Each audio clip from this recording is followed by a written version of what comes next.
Hello, I'm Vince with Fitting and Adventure. Back in March of 2024, we had the amazing opportunity to sit down and speak with Ron Paulus, who was an engineer with NASA. He started as a project manager with the Saturn V rockets, continued on through Skylab, and then on through the Shuttle. He's a docent at the U.S. Space and Rocket Center in Huntsville, Alabama, and we always stress, make sure you talk to the docents. They are a wealth of information, and they have the greatest stories. So following is about a 1-hour video of where we got to sit down and talk to him, and he explained everything. It's an amazing story. I hope you enjoy. I came here in June of 1960, right out of Purdue. When I graduated from Purdue, I got a commission in the Army, and I had 6 months before I was to actually go on active duty. Didn't think anybody would offer me a job, but the Army Ballistic Missile Agency was interviewing at Purdue, and they offered me a job for that period. At the time, I thought it was because I'd taken a rocket propulsion course and a missile systems engineering course. I'd written a paper on guidance. And later, I realized at that time frame, the Von Braun team, 4,670 people, I just was in the process of leaving the Army Ballistic Missile Agency, ABMA, to form Marshall Space Flight Center and then Kennedy and build Mississippi Test Facility, and which became Stennis, all those things. So they had several thousand slots empty. And I think the bureaucracy probably was demanding personnel fill those blankety-blank slots. So I came here and worked for in one of the labs at the Army Ballistic Missile Agency, the old Analysis and Advanced Design Lab, AAD lab, for 6 months. And then I went on active duty. And I found when I went on active duty, I could extend for a year and get my choice of assignment. And I chose to do that. And I chose to come back to the Army Ballistic Missile Agency. They signed my orders to Redstone Arsenal, even though they'd agreed to ABMA. So when I came back here, I didn't check in with Redstone Arsenal. I checked in with ABMA, Army Ballistic, and they said, "We got you covered." So I stayed there. Initially, I worked in Advanced Plans Division with Sherman Seltzer. Sherman later, as he got active duty, got his PhD in guidance and became a noted figure in guidance control and one of the world's good guys. But anyway, then I worked in the Pershing project. Now, Pershing is a 2-stage nuclear tip ballistic missile. And I was there for IOC, initial operational capability. But in that time frame, Art Rudolph had stayed behind when the rest of the Von Braun team left. He stayed with the ABMA because he was considered essential to the Pershing missile, and he was good. I got to know him there, and then after a couple of years, he rejoined the Von Braun team. Von Braun designated him as the Saturn V program manager, and he was good at it. As soon as I got out of active duty, I joined his organization.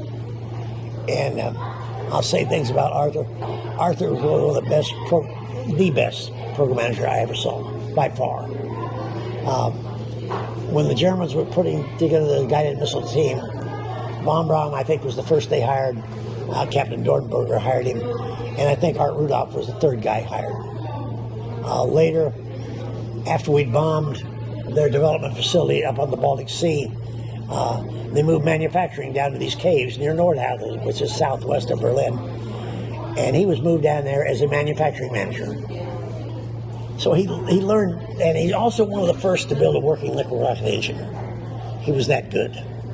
So I joined his organization as soon as I got active duty, and that's how I ended up working for NASA. I ended up what I called a project engineer in the Saturn V program, working a lot of the engineering management types of jobs.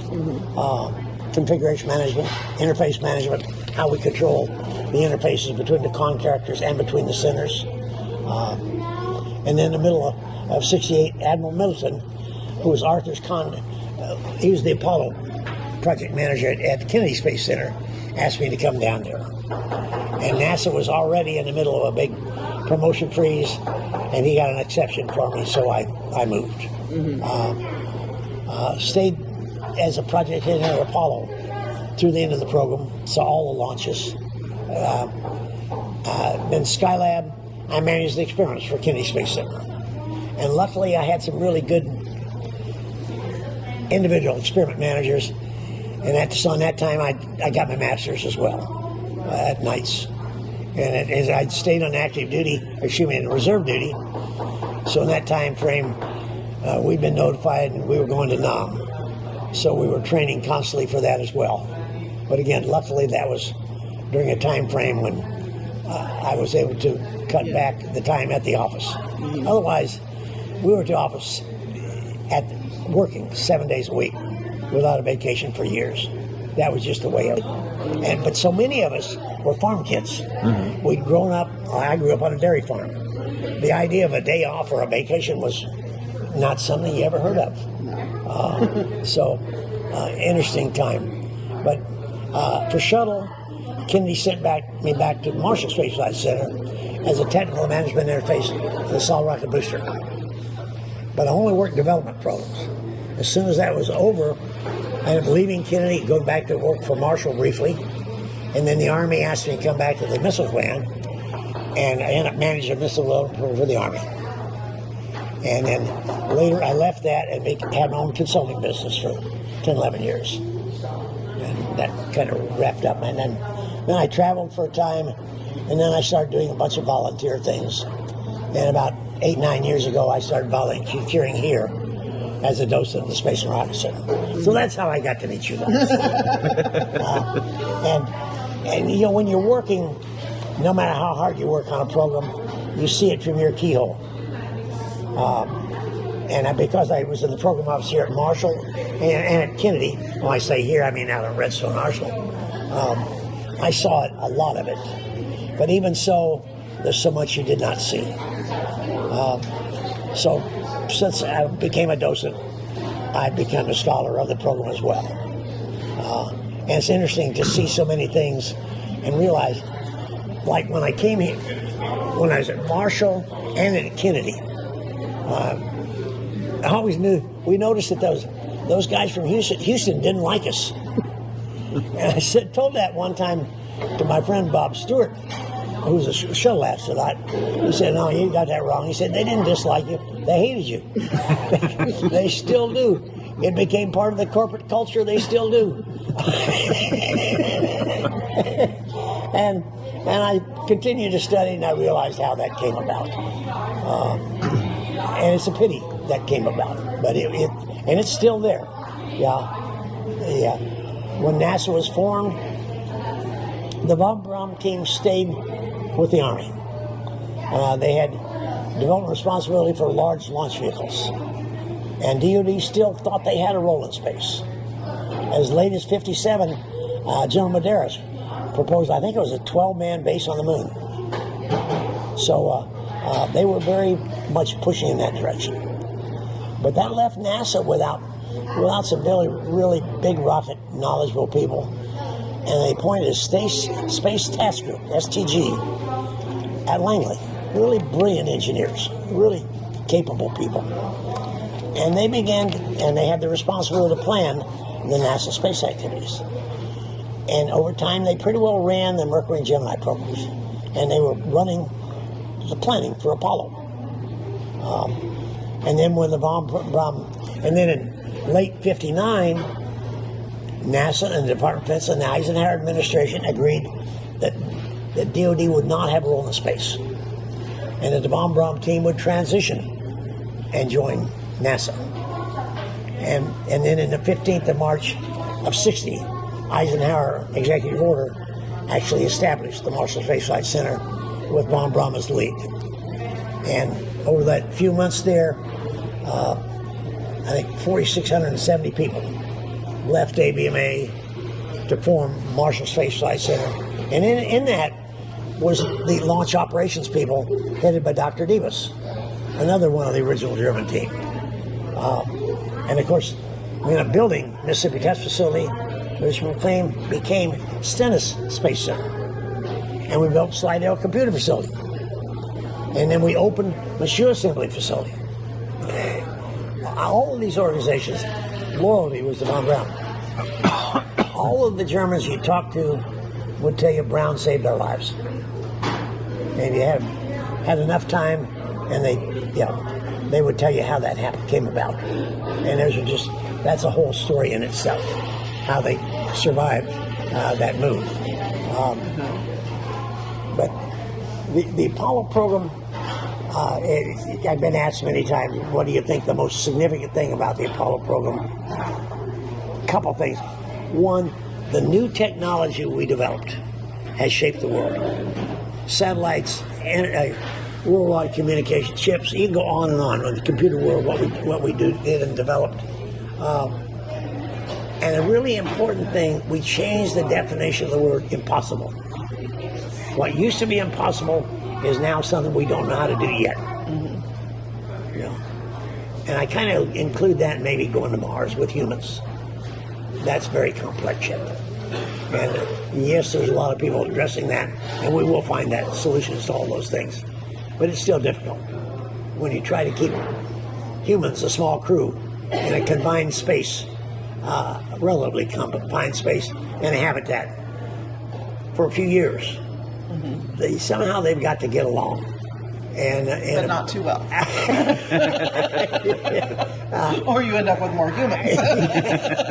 Well, that might not be a bad thing. And radiation outside our atmosphere is a problem. You know, how do you carry enough food to feed the people? And we're going to have to reconstitute both the solids and the liquids. And that is a chore in itself. To grow plants, you like to let in sunlight. But when you let in sunlight, you bring cosmic radiation in as well. So all these things you have to find solutions to. Right. Not that we won't. I don't think we've quite done that just yet. And of course, the government is not really pushing in that direction. A lot of times I'm asked, should man go to Mars and back to the moon? To me, that's such a dumb question. Man explores. That's what man does.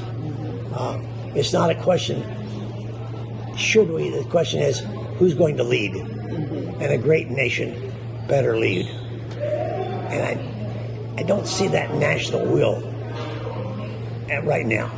And that's a pity.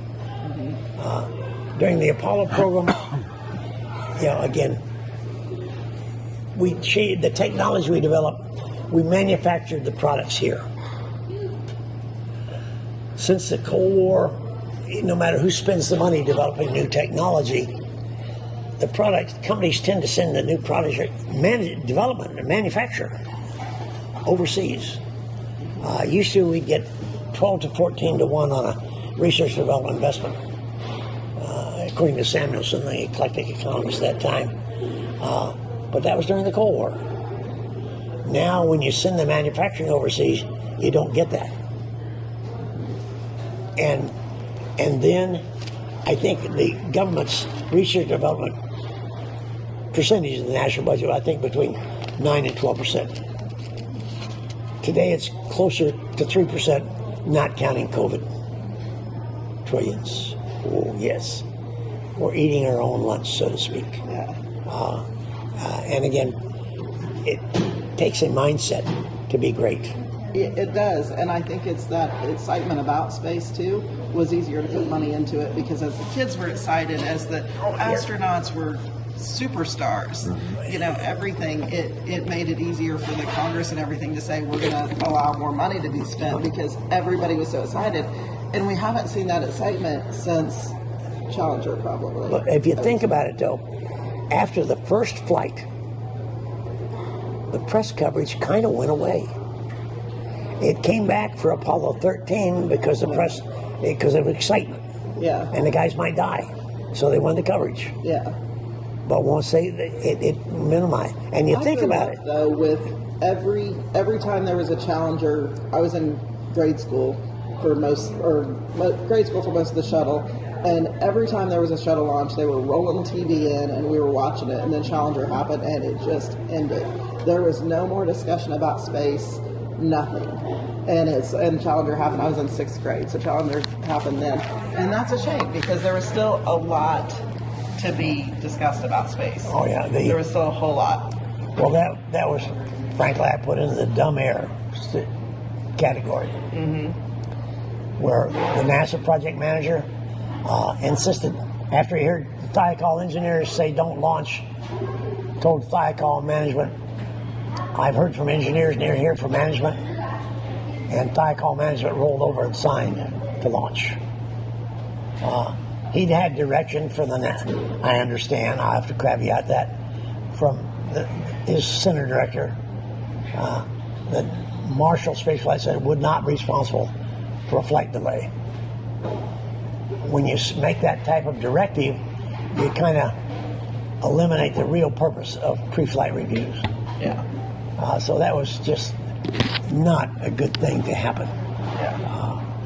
And then, of course, Columbia, again, where the piece of insulation hit between tile 8 and 9 on that left wing and ate a hole, which ate off the wing. There's no such thing as a small hot gas leak. No. And that's what happened to Challenger. Yeah. They've been having tiny hot gas leaks. There was soot around those O-rings joints on previous flights. But they were getting them back, able to refurbish the boosters, and began to accept it. At least some people were. And it was just not a smart thing. But after Columbia, the government would have stopped Shuttle. Except, I think this nation made a commitment to 15 nations to put space station in orbit. We flew until that happened, and then they killed it. Yep. And then for years, we actually had to go to space station in a Russian launch vehicle. Our guys would go to Star City, train, launch out there. And interestingly enough, the Russians don't have their own launch facility. They launch from Kazakhstan. We paid the Russians, they paid the Kazakhstanis. That's amazing. It's an embarrassment. But yes, what an embarrassment for this nation to have to do that. And the Russians were happy to do it because they needed the money. Yeah. And of course, I believe it was in the Obama administration, NASA was developing a new liquid rocket engine. And I think the administration killed that. And we ended up having to buy liquid rocket engines from the Russians as well. I didn't know that. Yeah. Wayne Littles was one of the first crews that went over to buy those. And if you ever get a chance to talk to Wayne about that trip, you'd find it interesting. Which reminds me, George Hardy was I believe that was with the team that went to negotiate with the Russians on the Apollo-Soyuz test project. And George tells the story that they were there for a few days, got nowhere. And finally they set up a dinner in the evening, and they said American, Russian, all around it, with a bottle of vodka between each pair. He said, you look to the left, the guy on your right would fill your glass, you look the other way, the other guy would fill it. He said we all got a little beyond comfortable, and the next day they could work with us. But maybe we need to start pouring some vodka around the table again. but the Apollo program was just a wonder to the world, and the country stepped up and made it happen. It's just so important to me for a great nation to lead. And I don't see that today. Our leadership somehow has lost its way. We all have political biases, I guess. But to me, the country should be leading in everywhere we can. Agreed. And we're not doing that. What else can I tell you about? Can you go over it again? Because I know before talking to you, I didn't realize it. To me, it was the Saturn V rocket. Okay. Is what took everything. The Saturn V rocket is a newspaper term. Von Braun loved to use it. He would say the Saturn V rocket put man on the moon. And Marshall Space Flight Center was developing responsibility for Saturn V. Above that is the Apollo spacecraft. That was the development responsibility of the Manned Spacecraft Center in Houston. By saying the Saturn V rocket put the man on the moon, that kind of ignored those other guys. I think that's maybe why he did that.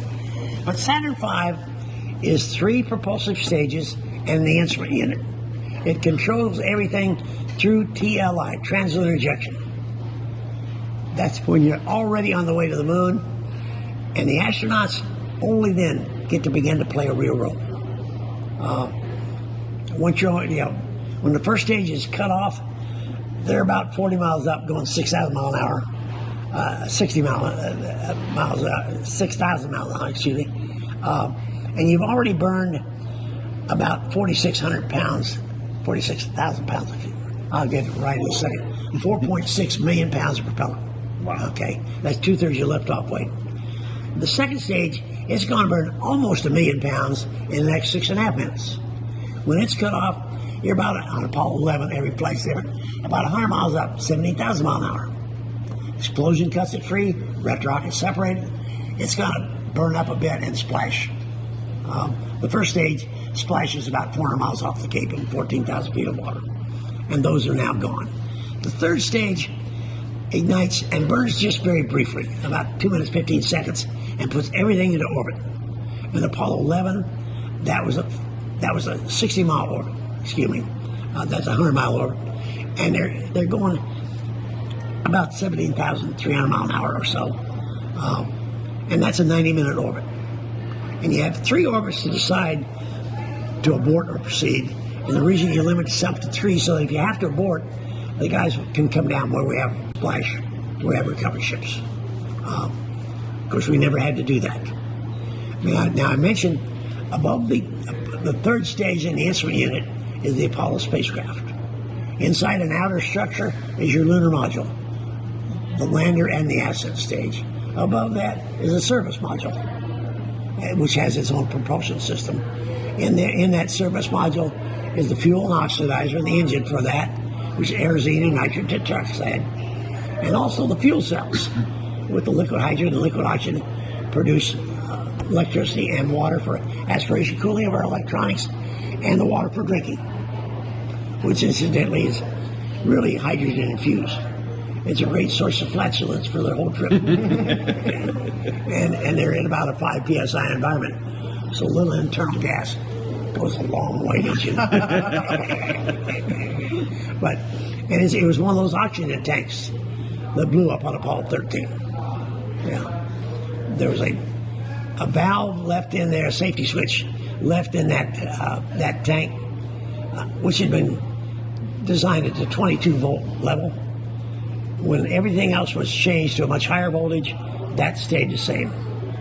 So on that Apollo 13, after countdown demonstration test, they were trying to empty those tanks, and they turned on the heater. And they told the tech, watch this gauge. If it gets above 85, 86 degrees, shut it off. Well, it turned out that gauge only went that high. And in checking it later and duplicating that, it turns out that tank gets to 1,000 degrees that continue to operate, which makes the Teflon around that safety switch. And then in that flight, on the way, they decided to stir the propellants.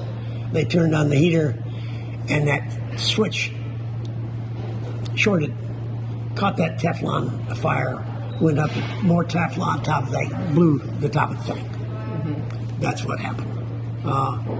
Luckily, not just luck, a lot of skill involved in making that, enable those guys to get home.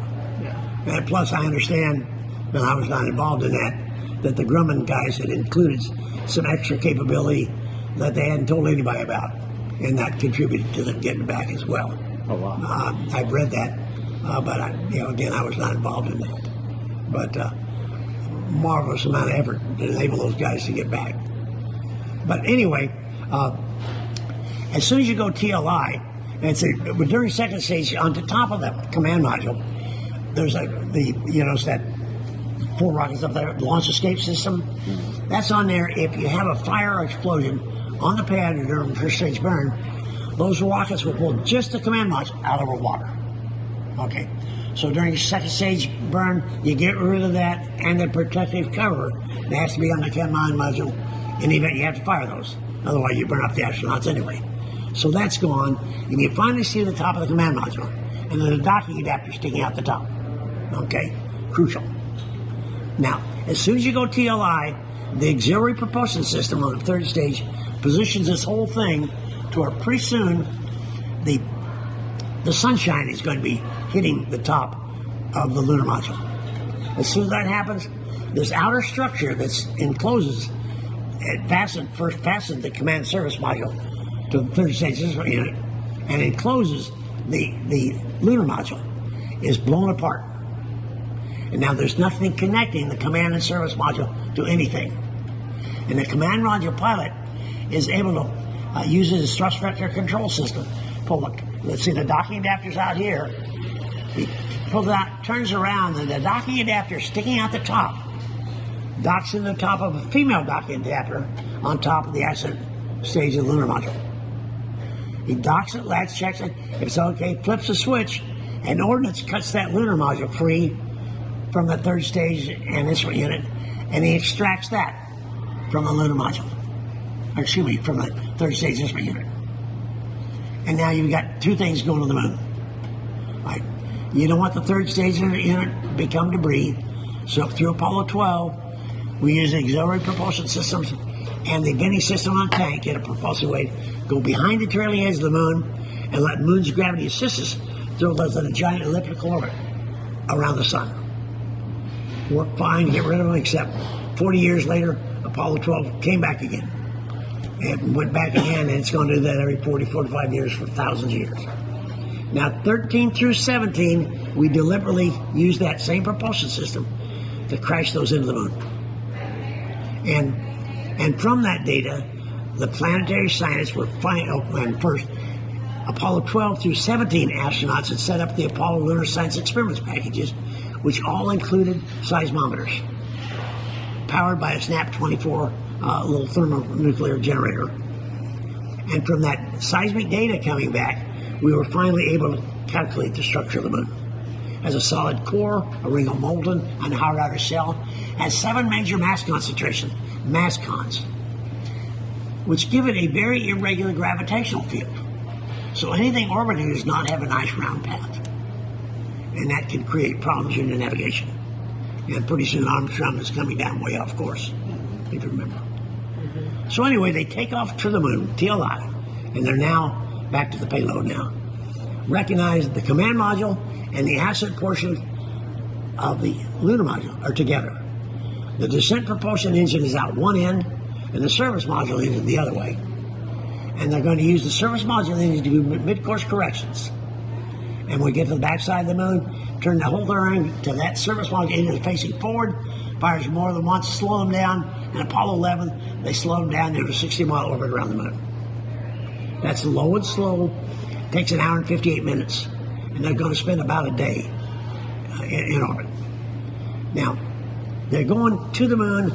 They start out above escape velocity, a little less than 25,000 miles an hour. And the moon averages only 238,000 miles away. And I frequently ask people, well, how long should it take you to get there? Now, if they just divide 238,000 by 25,000, you're going to get there in about 10 hours or less. Why does it take so long? Gravity. You don't keep going 25,000 miles an hour. 2 days and 7 hours and some minutes, you reach an equal-gravitation point. Up to then, Earth's gravity's really been slowing you way, way down. And gradually after that, moon's gravity gradually gets bigger. So you gradually start to speed up again until you get there. That's why it takes about 68 hours. We say 3 days, but I think at least a couple of flights took 68 hours. But interesting how easy it is when you ask that question. Everybody said, well, about 10 hours. Forgetting about gravity. When they get ready to, but anyway, when sometime in this day, in this 3.5 day, well, actually 4 days, the command module pilot is going to open his hatch, remove that docking adapter and pull it up, put it on the seat out of the way, and go in a tunnel and remove the docking adapter and the ascent stage hatch, And now the mission commander and the lunar module pilot can get in the lunar module, the ascent stage. Nobody ever gets a lander. They reinstall the hatches and docking adapters, and then they can be separated. Okay. Command module separates them. And initially on 11, every flight was different, but 11, as I recall, initially Armstrong put them into an elliptical orbit, about 60 miles, about 10 miles. And then from the paraloon, low point, here we have apogee, perigee, there they have the paraloon, apoloon. But from the low point, they start down. Should be, as I recall, about a 9-minute flight down. But as you notice, Armstrong was coming down way off course. Yeah. In a boulder field, he had to go find a level place to land. And when he finally landed, he only had 16 seconds of fuel left on the gauge. In the last few minutes, of course, that computer alarm was going off.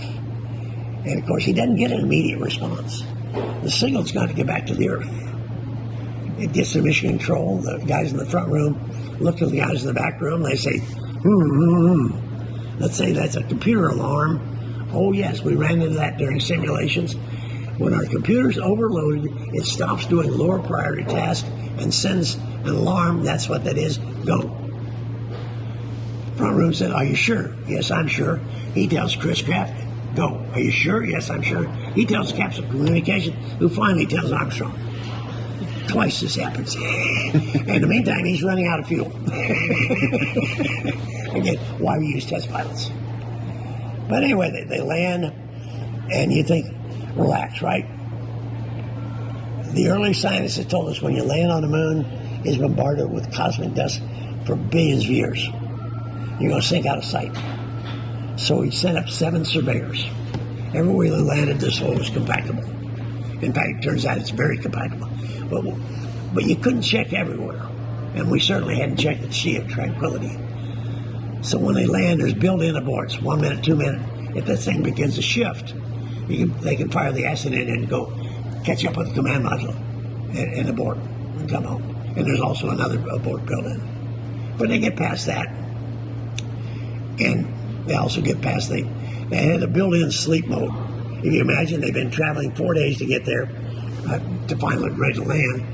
And now they want them to have a sleep mode. And they both said, yeah, let's get on it. So the next crew who trained with the EVA extravehicular activity would not have missed the landing, so they were already there. So they came on duty, and the guys get ready to get out. Now, anything says they flipped open the hatch and stepped outside, that's absolutely nonsense. I mean, first the hatch opens inward.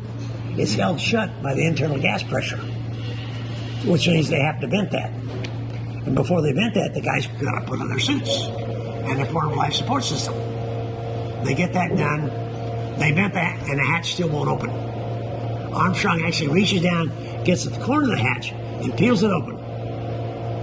So he opens the hatch, recognizes hatch's ability to seal, their lives depend upon that. Conrad had to do the same thing on Apollo 12.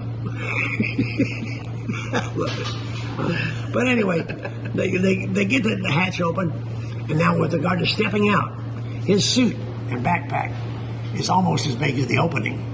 So Aldrin is coaching him, shift your this way and your foot that way so he can get down and out. The first thing he notices, the foot pad only sunk an inch or two. And when he gets down the ladder, don't you think it might occur to him that I could jump off and disappear? You got to make sure you can make a footprint. Yeah. Maybe that's why he left out the word A in his first sentence. I don't know. But anyway, he gets outside, and you know what he's doing outside. This is Apollo 11. In the meantime, Aldrin is clamoring, get me out. I want out also. Get me out. Get me out outside. And when Armstrong comes over to guide him down, in the meantime, he's actually backed into and broken the ascent ignition switch.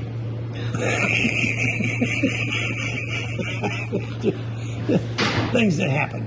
Yeah. But after that, every flight, the guys were outside longer. You know, and just 15, 16, and 17 were real flights. Meaning that the science flights.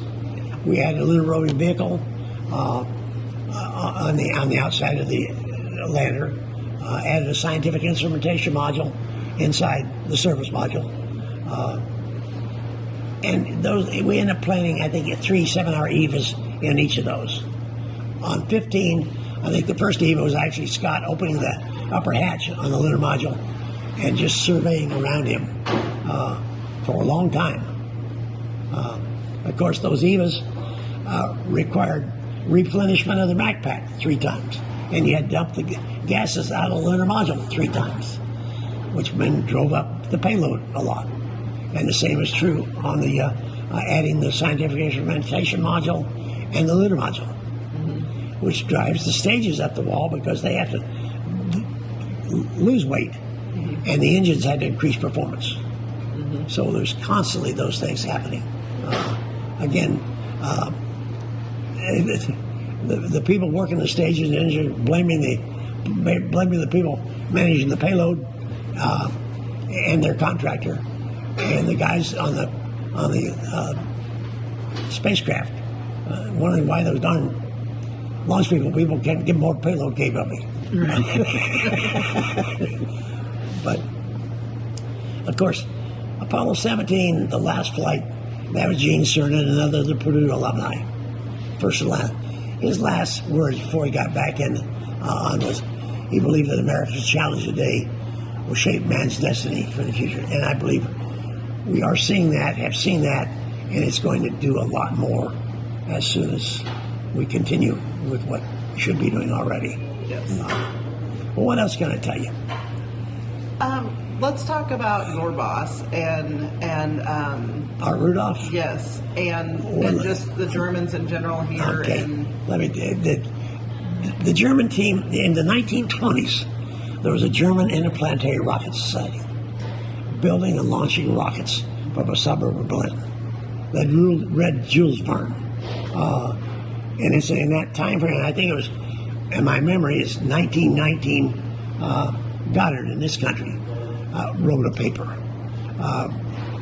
He's what I've read is he had a copy of the German Oberth getting a copy of his papers before Oberth presented his paper in 1924. And of course, Oberth was involved in the German effort there in their Interplanetary Rocket Society.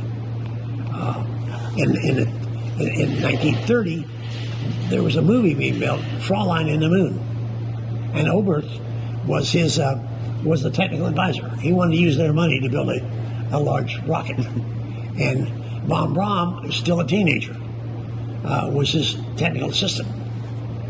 And then finally, in 1932, the German Army decided to build guided missiles. Captain Dornberger was directed to put together the team. I think von Braun was the first hired. It's my understanding that Art Rudolph was the third guy hired. And they began to develop guided missiles. They put together an agreement with the German Air Force and established a base up on Usedom Island on the Baltic Sea. The western portion was the Air Force development of what became the buzz bombs, the V-1. On the eastern portion, that was the Army's development of the A-series, A-1 through whatever. And the A-4 was what finally became the V-2. And A-10 was eventually to become an intercontinental ballistic missile. You know. But interestingly enough, it took them 12 years before they were actually able to launch one toward London. September 8th of 44, they finally hit London. And the war was already lost. When my namesake Paulus was defeated at Stalingrad, I think most people would tell you the war was lost at that time. Not that German leadership necessarily agreed with it, but it took that long. yeah.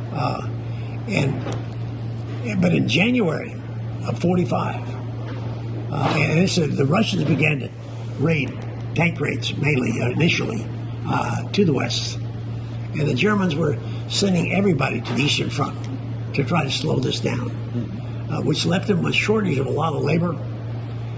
So farmers, mechanic, everything was shifted to that front, which left the manufacturing areas shortage of workers. When the Allies bombed Usedom Island, what was named Peenemünde, mouth of the Peena River, they bombed the eastern portion where the Army was developing their development. they moved the manufacturing of that A4 down to the midwork, these 2 caves down near Nordhausen, which is well southwest of Berlin, and cranked up manufacturing there. My boss, Art Rudolph, became a manufacturing manager there. And after Stauffenberg tried to kill Hitler, he lost confidence in his military, and he signed responsibility for development, manufacture, and deployment of the V weapons to the SS in terms of a General Cameron, bad guy, helped develop and operate Auschwitz. That's the caliber guy he is. He's von Braun's boss there. Dornberger was shot aside and became Art Rudolph's boss's boss. Mm-hmm. Can you imagine having this guy being your boss and he tells you, here's your quota. I cannot. And here's your labor force. And it's prisoners. Jewish people, prisoners of war, prisoners out of prison, undesirables. And when that wasn't enough, thousands of freshmen imprisoned and went to work there. You have no choice. That's the way it was. Mm-hmm. So, anyway, later in this case, that's just the way it was. When the Russians got close to Peenemünde Island, the SS boss, according to the books by Garlinsky and Piskowitz and Dieter Hussel as well, moved them down near Nordhausen to Bleachroot. Dieter Hussel led the last convoy away from that island down to join von Braun. He had been running T7, which was the test and launch area at that air base, until von Braun asked him to be his technical assistant. When von Braun's brother Magnus had to go help with manufacturing. and interestingly enough,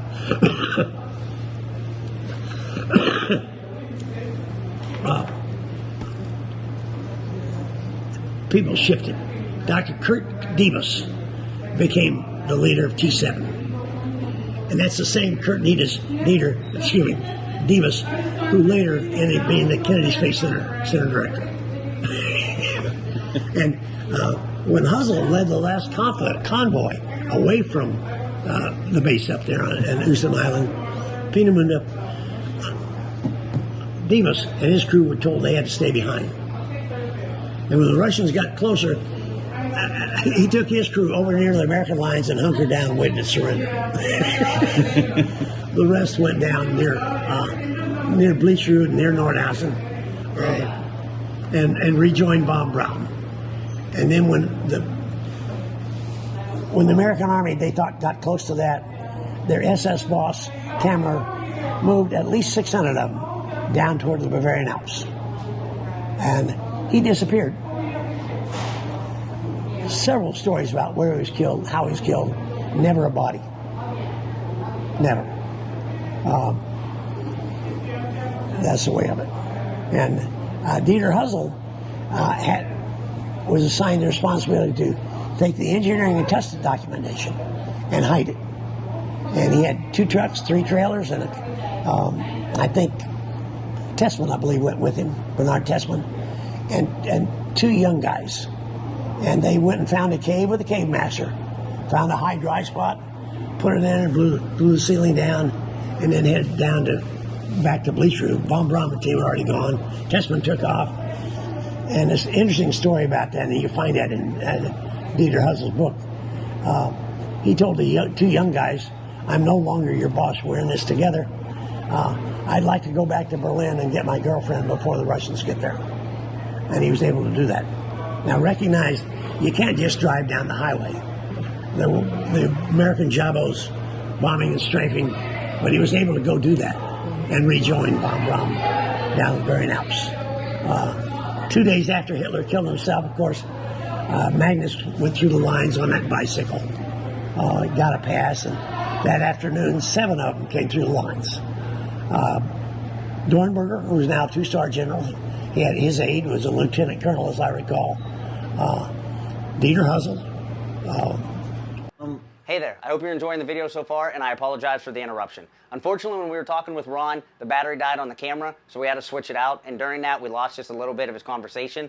What he was talking about was when we got the Operation Paperclip scientists, when they surrendered, Magnus von Braun rode his bike to the bottom of the hill where the Americans were, said, "My name is Magnus von Braun, my brother invented the V2 rocket, and we'd like to surrender." They came down, they all went to the Americans took them behind their lines, and that's how we got the scientists. Now back to the video. We ended up bringing about 118. I think that grew to 130 that Toftoy brought. He exceeded his orders. Initially, they were in Boston Harbor, a place near Washington, and then we sent them out west, Fort Bliss, White Sands. And we'd gotten from the middle work, the manufacturing area, parts for 100 V2s, A4s. And we gotten all the engineering and test documentation that Dieter Hussel had hidden in the caves. Instantly, that engineering test documentation coming over stopped at Aberdeen Proving Grounds, where they translated. And 5 or 6 people were with that. Germans came with that. I'm not sure whether they ever counted those in the 118 or the 130. But the Russians were frustrated that they did not get the top people and the engineering test documentation, and that's valuable because it shows what you shouldn't do as well as what you should do, and that's important as well. But again, they moved here in 1950. Now, a few of the guys elected to not move south for the weather. Dieter Hussel liked it out west. He ended up staying and going to work for what became Rocketdyne. And he became a key engineer on the H1 engine, which of course was a precursor to the big F1 engine. And I'm not sure where he was in that time frame. But several of the guys here, like Spike Fields, remember Dieter Hussel from the early days. Interesting time. But anyway, and he came to Huntsville as part of the U.S. Army Ordnance Guided Missile Center. Toftoy was still with him. In '56, the technical group became the technical group of the Army Ballistic Missile Agency, ABMA. And that is, ABMA is such a famous acronym for those of us who worked in this business. And General Medeiros was the lead of that. And he was a very aggressive, capable guy. And it's that later years after that, after he'd retired, I think I became a minister. He would be asked to speak, and he always said, he was so proud, Von Braun called me boss. But when NASA was formed, the Von Braun team had the development responsibility for the DoD for large launch vehicles. And it had finally evolved into the Saturn family of launch vehicles. And NASA tended to look at them as a contractor to provide their launch vehicles. But then in late '59, DoD and NASA and the Eisenhower administration agreed that the team would transition to join NASA. The Space Task Group that had been put together to plan NASA became the Johnson Manned Spacecraft Center until 1973, and they were renamed the Johnson Center. But at Marshall, Von Braun and his deputy, Everett Hargreaves, Dr. Stuhlinger, chief scientist, nearly all the lab directors. There were some exceptions, exceptional exceptions, like Brooks Moore. Herm Widener, who headed the labs, my boss, Art Rudolph, Saturn V program manager, Fred Dewar headed the instrument unit, and some lower level positions, all spoke with a German accent. And did Dr. Davis at Kennedy Space Center. So the Von Braun team was not just Marshall Space Flight Center. That included Kennedy Space Center. And we developed Mississippi Test Facility, which became Stennis. And Slidell Computer, all these things. Some were left out in White Sands too, weren't they? Probably some did. I'm not knowledgeable about that. Probably Los Alamos too. But But they became our leaders, our mentors, and quite a few cases, our friends. They were a brilliant group of people. I think we got the very best of the whole German nation. And we launched and hit the moon, landed on the moon in July of '69. That coming December or January, Von Braun was moved away from his team to Washington. And Dr. Reese took over for a time. And then Rocco Petrone came here as a center director. He had been head of launch operations at the Cape. And then I think he became the Apollo program director. And then he came here as center director. And it was obvious from the day he arrived, his purpose was to run off the top level Germans. And he did that. Knowing the background and who the people were and having been working here all that time at both centers, it was a irritating, worse than that, disgusting thing to watch. The ration had obviously been decided by somebody that they wanted them gone. And they also wanted to change the management approach. Marshall Space Flight Center really penetrated the contractor's operations. I mean, in extreme detail with lots and lots of people. The Air Force management approach was very much to give a contract, ask for a delivery, and pay the contractor when it was delivered. Mm-hmm. Marshall Space Flight Center was in the contractor's knickers in every area you can think of. And it was not unusual at all for Marshall management people to know more about what was happening at a contractor facility than the contractor's management did himself. Wow. And that concept, everybody wanted to go away, especially the contractors. And they have political influence. Now that's why I believe part of that happened. And maybe because they were also German, had been German. And we still call them the Germans, but they were Americans. They'd become Americans. It just didn't make sense. And it was because they had to have actual American citizens. Oh, of course, not just they were American. Of course, they were American citizens. Interesting that, and somewhere in that time frame, Oberth came here and worked for ABME, I think, briefly for a time. Again, he was one of the three top people in the world who start talking about let's escape Earth's gravity and go somewhere. And of course, they went through a lot to be able to finally achieve that on American soil. But Von Braun put together a PD plan, program development plan, which he and Payne, the NASA administrator, took to President Nixon.